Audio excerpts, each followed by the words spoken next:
Hello, everyone. Let's give it a few seconds before we start the webinar.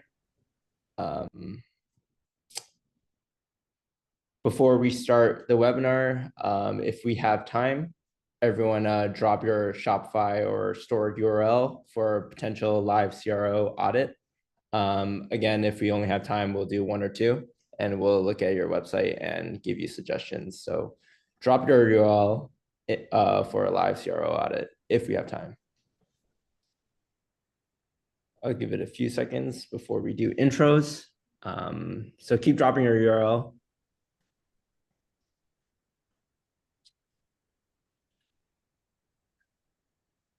If you want a live CRO audit, potentially at the end, we'll give you one. We'll go over anything from your pop-ups to your CTAs on website, your homepage assets.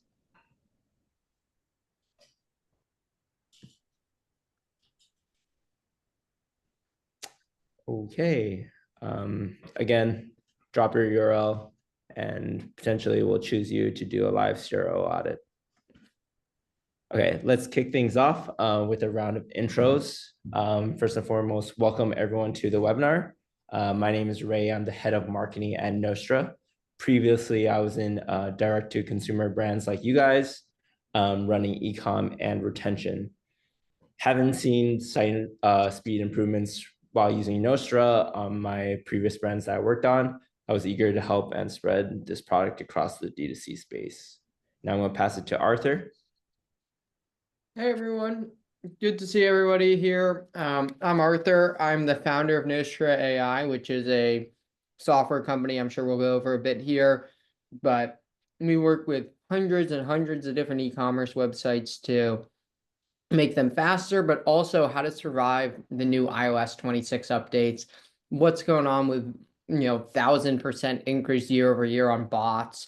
So a lot of that, and then I'm based in New York City. I'd be curious to see where everybody else is. So please drop in the chat like, oh, wow, we got somebody in Cape Town here, somebody in Mexico, somebody in Toronto, Chicago. So cool. Yeah, good to see everybody. I'll kick it over to Connor. Hey everyone, I'm Connor Ataya. I'm the founder of Kantara. We are a Shopify and Klaviyo agency, and we focus specifically on conversion and retention. Our motto is, you bring the traffic, we convert and retain customers, and we work with 7 to 8 figure CPG brands, especially those with a focus on subscription. Been working with Arthur and Ray for a little bit of time here now, and have enjoyed working alongside them and excited to do this webinar with them. Cool. Thank you guys for your intros. And again, in this webinar, we'll be discussing all things attribution, all the way from the history of losing attribution, what attribution entails for any marketer that's spending dollars, how to fix it, and more. To kick things off, let's start with a question for the chat. Which of these has really impacted your attribution, right?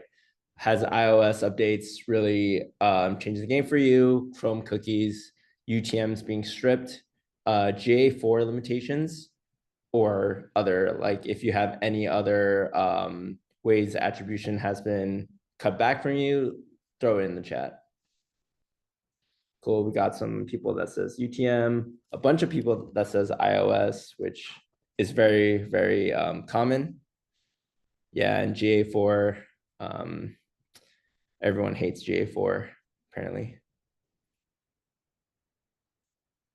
Cool.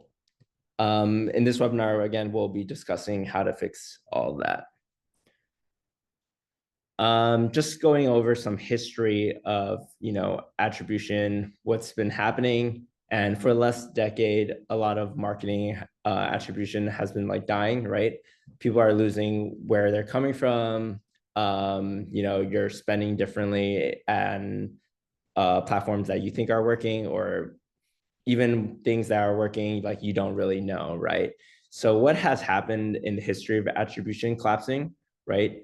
In Europe, there's the General Data Protection Regulation, which effectively required every European brand to, explicitly require customers to opt in for cookies.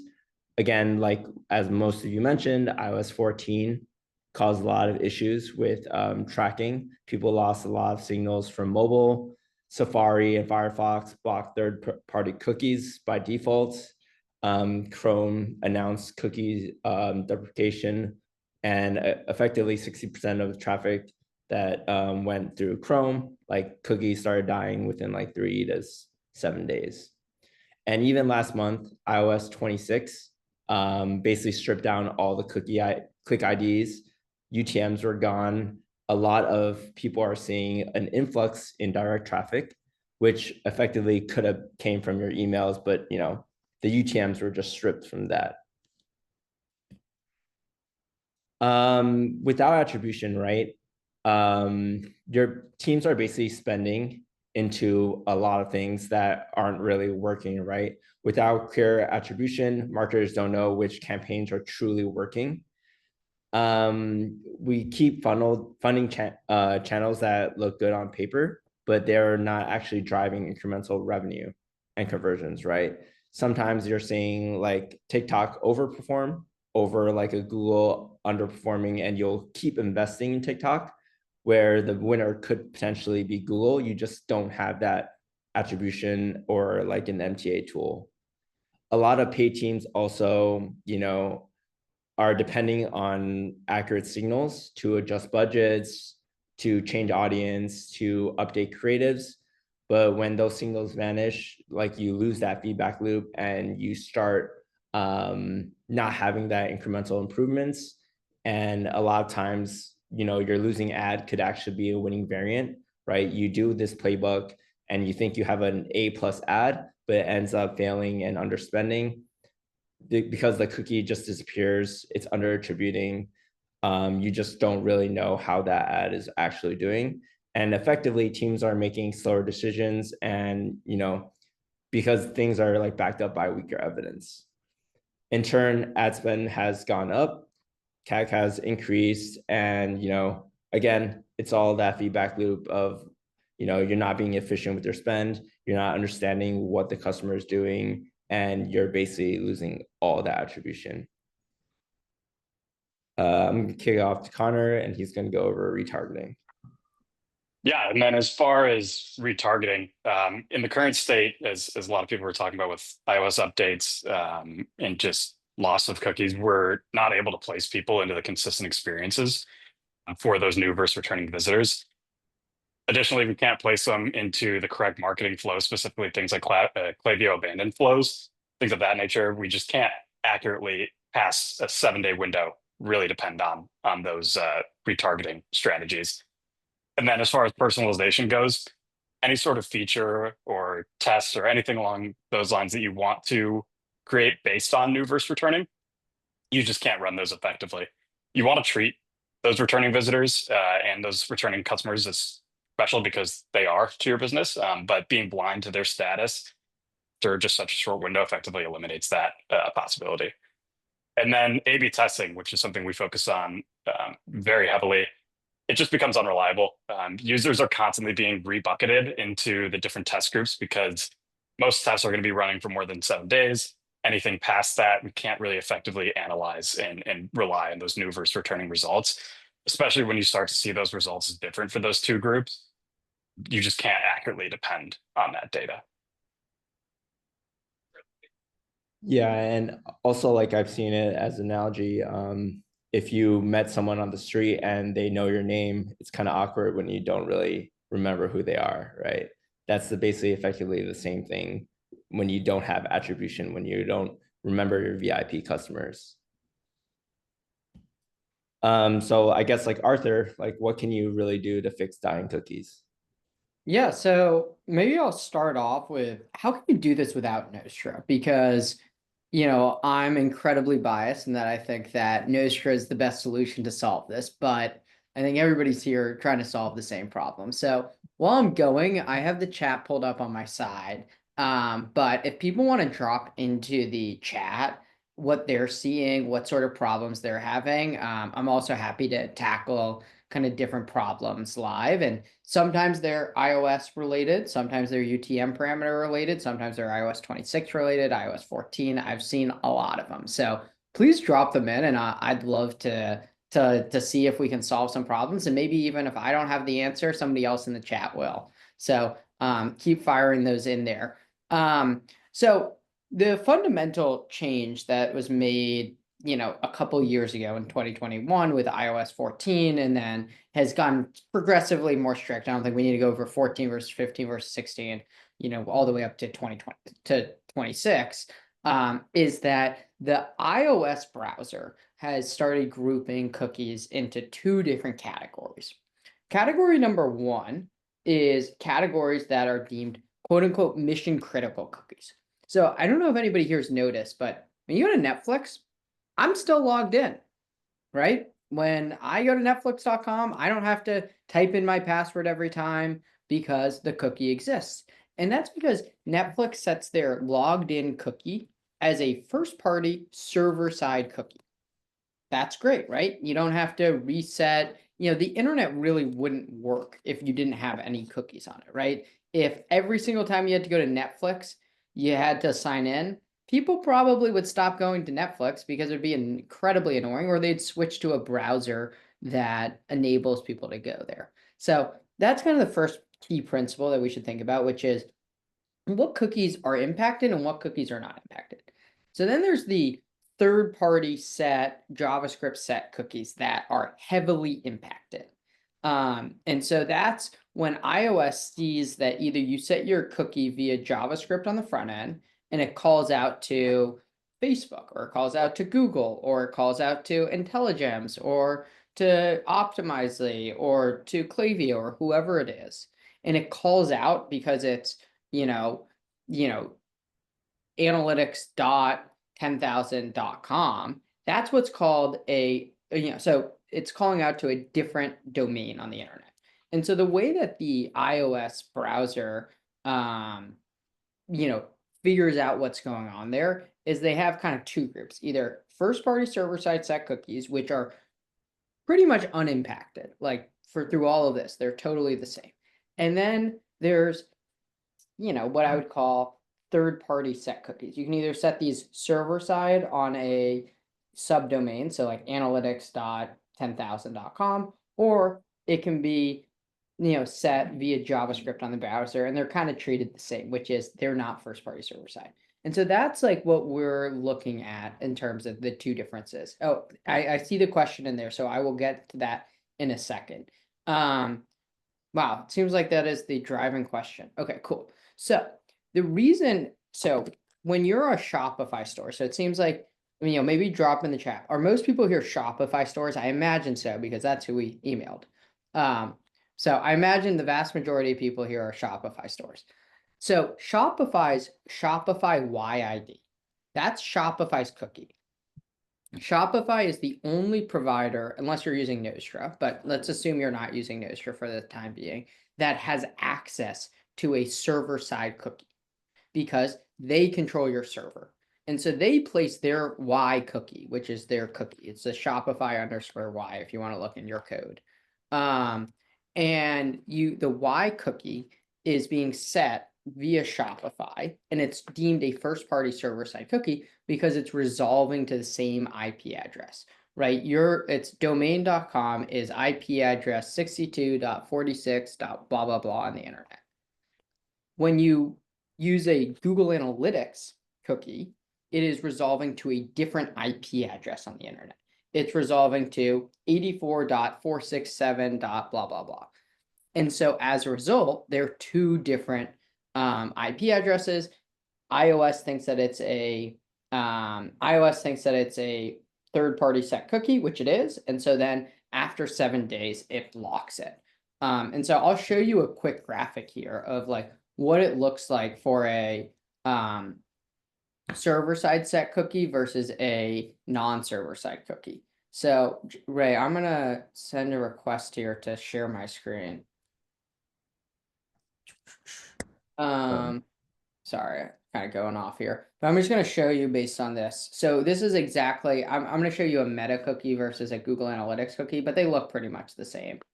But what's ended up happening is you're essentially comparing analytics from a first-party server-side set cookie to a third-party non-server side set cookie.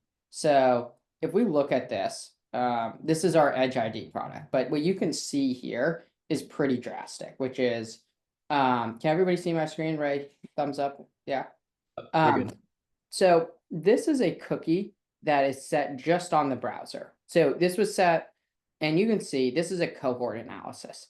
So if somebody showed up on 6/1, and then, for the first time, and then they came back, 30 days later, or 29 days later, 43% of the time, they'd be classified as a new user. That sucks, right? That's terrible, right? That means half your returning users got classified as new users. However, this is what a first-party server-side set cookie looks like. Every single user, whether they show up on day 30 or day 20, is the exact same. And this is the example of like before it was a first-party server-side cookie, it'd expire, it would get worse. This is a 30-day window. If you look 300 days, it gets a lot uglier than, a 70% match rate. It's like a 10% match rate. Versus when it's a first-party server-side cookie, it lasts in perpetuity.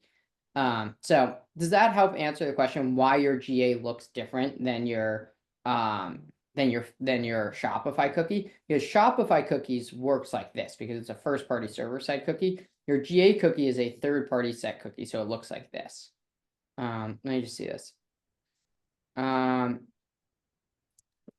You want to track closer. So yeah, how do you track closer? Well, what you have to do, so all right, I guess this does lead into a sales pitch for Nostra, but what you have to do is you have to make it become a first-party server-side cookie. So the way that you do that is you end up, if you wanted to do this without Nostra, you would sign up for a reverse proxy service. So there's Fastly, there's Akamai, there's Cloudflare, there's a bunch of different services. That gives you control over your server. When you get control over your server, you can then start setting cookies as first-party set server-side cookies. So that can be done for your GA cookie, it can be done for your Meta cookie, it can be done for your Pinterest cookie, whatever you want. So that's how you would do it without Nostra. Like, there's not like, I'm a technologist, but there's nothing that anybody can build that somebody else can't build. Now, the difference with Nostra is you could have this all happen by literally just adding a DNS record, and then our software does everything here for you, and it's done for you in 5 minutes instead of done for you in, whatever it would take, months and months of development to do it on your own. So that's to answer your question. So the reason why your metadata, your GA data, your IntelliGems data, your Klaviyo data all looks different from your Shopify data is because Shopify is the only cookie, if you're a base Shopify setup, that is actually a first-party server-side cookie. Until you essentially run a proxy, which is essentially saying, hey, I'm going to take control. I'm going to own my own domain. And then you can start setting cookies. You can do all sorts of fun things once you have that in place. And so that's why I built Nostra, which is like, hey, I'm a Shopify merchant. I might do $50 million a year. I might do $5 million a year. But I don't want to think about how to optimize my server infrastructure to make this work. That's why we started Nostra, which is like, there are probably less than 5 e-commerce merchants that want to talk about their cookies. They want it to just work and have it work for them without having to do anything. And so that's why we built Nostra. Are there more questions in there? Cool. Well, let's keep. Why don't people drop in some domains so that we can have like some other looks at what's going on. If people want to also drop in they want to drop in any emails that they are throwing out and they want some feedback from Connor. He's a true expert in all this. Some of our best brands use his service and, is far more of an expert there than I am. And if, I'll drop my calendar link in. If people want to talk to me directly about their specific cookie setup and see if you can work on anything, here's my calendar, and I'd be happy to dive in and see if it makes sense to promote some cookies to being server-side set cookies. All right, I'm gonna kick it back over to Ray here because I just spoke for a long time. Yeah, again, like looking at real life results, Terra Cafe, a brand that we worked with very closely, basically extended their cookie beyond the 7-day window that kind of deprecates over time. So here you can see the improvement Nostr makes immediately. And again, that all has like long tail impacts on like your retargeting audience, retargeting spend, and really identifying the right customers and ensuring that they're returning visitors and not new. So I guess like Connor has experience.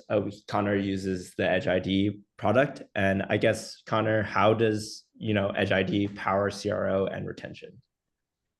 Yeah, for sure. So historically, when we were doing, when we think through CRO, we do want to be able to analyze the difference between our new versus returning visitors and make sure that all of the proper tracking data is applied to them and attribution data is applied when we're monitoring the tests and intelligence. Historically, we just had no dependency on that because we knew, okay, maybe directionally it's showing us some sort of customer behavior, but we really can't rely on that data. And with revenue per visitor, when we're doing A/B testing being our North Star metric, we really want to be able to compare that new customer or new visitor revenue versus returning visitor revenue. And Edge ID has enabled the accuracy for us there. And then additionally, what we've been seeing some like great unlocks with is running personalizations or tests that have to do with that new versus returning customer behavior. We use Intelligence for A/B testing, and we've partnered with Nostr and Intelligence to run tests with all the products integrated together. And now we're able to actually have total confidence that the data is as accurate as humanly possible when we are actually seeing those visitors come through. And then additionally, because we haven't been able to depend on that data over 1 week, and kind of go back to what we were saying about those visitors being rebucketed, we can't really 100% accurately guarantee that the customers who go into one test group when they first visit the site will continuously be placed into that test group over and over and over, even if the test is running for 2, 3, 4+ weeks. And then additionally, we work with a lot of subscription-focused merchants, and all those merchants, converting a subscriber will tend to be a bit more difficult than just converting a one-time purchaser. And we want to make sure that we're able to personalize messaging in those returning visitors, start to encourage them on visit 2, 3, 4, or 1, 2, 3 weeks to convert to subscription. And then additionally, in the retention side of things, just being able to actually have that cookie data exist in perpetuity allows us to, when someone drops their email into our email pop-up on first visit, we know that in perpetuity now, when they come to the site, they abandon their cart, they abandon their checkout, they abandon their browse. We can know that the proper Klaviyo flows are being triggered there. And we could have far more flows being sent out and far more carts being recovered, far more checkouts being recovered. And in one of our CPG clients that's in the protein beverage space, without even adjusting flows whatsoever, once we brought the cookies to be server-side first party, we saw a 5% increase in the amount of revenue that's being generated from those flows without touching anything else. And that was just a 5-minute install, like Arthur said. It just makes a world of difference for such low lift. And then additionally, with retention, we want to make sure that earned subscribers for our use case is such an important customer group for us because we want to win back those churn subscribers. And so if we're able to confidently know that the returning visitor to the site is a churn subscriber, we're able to identify those visitors accurately, we're able to personalize offers to them to make sure that we're extending the LTV of the customer as much as possible. We're winning them back. We're making them get back on a subscription, get back to trying the product. And that's been immensely helpful for us. Awesome. And I saw a couple questions fly in there. So you mind if I jump in and answer some of them? Yep. So 2 questions. One, can we do multi-touch attributions between devices and platforms? So you can do multi-touch attribution between platforms very easily by having a cookie that lasts forever. You can see, there are a bunch of multi-touch attribution platforms like Northbeam and Triple Whale and Prescient and all of them out there. So but they all rely on a cookie. So if their cookie isn't it's getting erased every 7 days. It's really hard to see somebody's journey. And especially in the higher consideration purchases, whether it's a subscription like Connor's business is, or, a high AOV, like buying a coffee maker, that can take months to make that decision. And so, your attribution today might say it's only a 13-day purchase consideration window, but that's because it reset, the last time that you saw it. You didn't actually see the 30 other website visits before. So the answer for platforms is yes, that is something that Nostra can help with, and that's doable. When you're talking about multi-touch attribution between devices, that is something that is an incredibly difficult problem that, quite frankly, we have not cracked. And that's because it's not, it is very, very complicated because it's a new cookie on a different device. There are ways to do this, but it's very custom per website. So if you wanted to take on a big engineering project, you could do something where, you track if somebody clicked on a link on an email and then try to track them between, okay, their Klaviyo ID 72 clicked on this link and their Klaviyo ID 34 clicked on that link on a desktop versus, and then we can try to tie them together. But it ends up being a very complex problem that is on our roadmap to solve, but it's not kind of out today. So that's number one. Number two, I also see, can Nostra also help with attribution of new customer acquisitions? Yeah, that's exactly what you want to do, right? You want to be able to see whether somebody clicked on this ad and then they did it. Last click attribution is very easy. But if we all did last click attribution, we'd be spending all of our money on Google, and that might not be the best way to do it. First click earlier on in the funnels where it's difficult to do because you keep losing your cookies, you don't have your UTM parameters anymore, etc. And that's where Nostra really comes in. Okay, I got a couple more here. When I run ads on Meta, the attributed sales rarely align with that of Shopify or GA4. I realize perfect parity isn't possible due to attribution differences, but is there a way to better align these platforms or at least tracking? So yeah, I mean, that is exactly what we do, right? If your cookie on Meta is set as a first-party server-side cookie instead of as a third-party cookie on your website, it will last the same length as Shopify or GA4. Now, Meta taking credit for more, purchases than they've probably actually driven is like every brand, they've always done that. They've been sued for it. That part, I can't go into their back end and fix that for you. But, it's probably important as a marketer to discount what they're saying. It's probably important to discount what any platform is saying for that matter. And that's, that's what you're seeing. Are you seeing that Meta is underreporting or over-reporting their impact? I'm going to bet over-reporting, but let me know what you're seeing. So yeah, those were the two questions. Specifically for ad optimization in Meta, what are the advantages or disadvantages using Edge ID instead of ascending search? So I don't think they're mutually exclusive. So this is a great question. What is server-side CAPI? So conversion API is post-purchase. I'm going to send to Meta, or I'm going to send to Google, or I'm going to send to Pinterest. Hey, Arthur bought this. Target more people like Arthur. That is 100% chance you should do that. You could do that through Elevar on Shopify. I think there's a company called Stape that you could do it through, or you could like literally just set it up yourself. Yeah, there are a bunch of different options. What Nostra focuses on is the piece of software that goes on each browser that says, hey, this is the cookie. This is tracking Connor as he clicks on things. And then Connor leaves and he didn't buy anything. It's hard to send that information to Meta accurately because, the cookie is getting erased. So you almost want to think about your attribution for ad platforms in two different ways. One is your CAPI, and there's a lot of great CAPI solutions out there, and you can also set it up yourself. So that's an option. That is something that we always recommend to our merchants, and that we would, continue to make that recommendation. So that's one. And then number two is your pixel. There's no other way to make your pixel last longer except for by setting it as a first-party server-side cookie, and that's what we do. And nobody else. I mean, you could theoretically do it yourself, but there's nobody else that does that.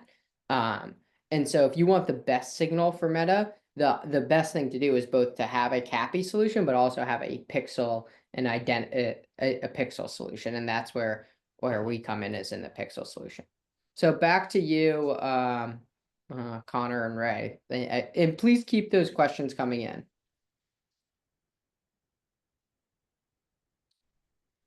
Cool. Connor, given that, we get all these cookie data, like what can you do with that kind of data to make an impact? Yeah, I think Arthur just touched on this briefly with the new customer attribution question, but for the brands that we work with, it's huge to know every step of the funnel, like what the true attribution is, especially for the subscription CPG brands that we work with. That being able to accurately measure and attribute that those purchases to the right funnels, to the right ads, to the right marketing channels is extremely important, because everything is measuring that CAC LTV ratio for these brands that we're working with. And if we're not able to know that, the meta ad from 30 days ago that positioned the product totally separately from the meta ad from 7 days ago that they just clicked on, if we're not able to accurately measure that, we're really flying blind at that point. And so using, first party pixel data like we are now has been critical for the brands that we're working with. And then additionally, just like I was mentioning earlier, the ability to just be sending more retention-based campaigns. So be able to send more abandoned cart emails, be able to send more abandoned browse emails. It's just been kind of like a no-brainer for us, because it's just generating effectively there just additional free revenue. And then, yeah, I mean, for the impact that we've been able to have, we've been focusing way more on those personalizations and testing for those specific customer groups around returning visitors for us. So knowing that, okay, for all returning visitors, we are changing the copy on the page, changing the offer that's being displayed on the same page from the same URL that they're visiting. That's been really huge for us. We've been able to unlock increases in conversion, increases in subscription opt-in rate that we just previously wouldn't be able to, or just wouldn't be able to, accurately count on. And, that's been amazing for us. Right. Yeah, there was a great question in the chat there about, hey, from the legal side, right? What are the implications? So there's no different implications. It's the only difference that's happening is you have your source code that is saying, hey, I want my cookie to last 2 years. iOS, which is not a governing body, despite what they think, is saying, nope, we're erasing it. All we're doing now is we're just saying, actually, iOS, you're going to keep it. And so there's no legal implications. I mean, I'd probably venture to say Apple doesn't love that you would do this, but like we do this for 200, probably 200 million plus sessions every month. Who knows what their next update will say? They could theoretically make the decision to say, hey, we're going to block first-party server-side cookies, but it wouldn't be a legal thing. It would be a iOS thing, and then we'd have to adjust from there. Now, the consequence of that would be like every time you go to any website ever, you have to type in your username and password, which would suck. And I think I would even throw out this iPhone here if I had to literally type in my password for every single thing I ever did. So the long story short there, Stan, is no legal implications. It's literally like you already wrote the code to do this. Your privacy policy already says you're going to do this. It's just actually letting it work. And then 2, it's like, yeah, theoretically iOS can do whatever they want, but if they were to do this, they would the other consequence would be like you can't be logged into Netflix. Please keep asking questions, and we do have one of the foremost CRO experts. So I know this isn't a CRO webinar, but if people want feedback on their website or their email campaigns or whatever, we're happy to deliver that.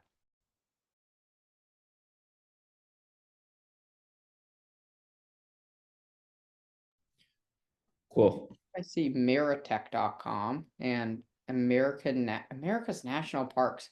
I am not a CRO expert, so I'm gonna kick over to Connor to give some feedback. Connor, I don't know if you want to pick a website, but Yeah, let me look through these right now. Give me 1 second.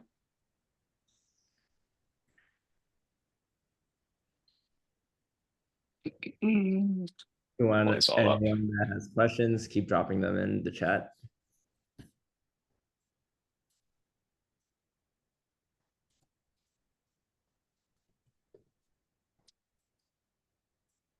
Let's find some CPG ones in here because that's my area of expertise for sure.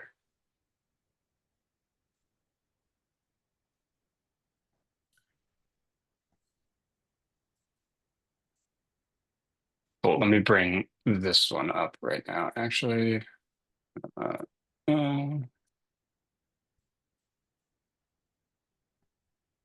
I see one in here, Vegamore. Let me pull this up because I have one idea immediately out the gates that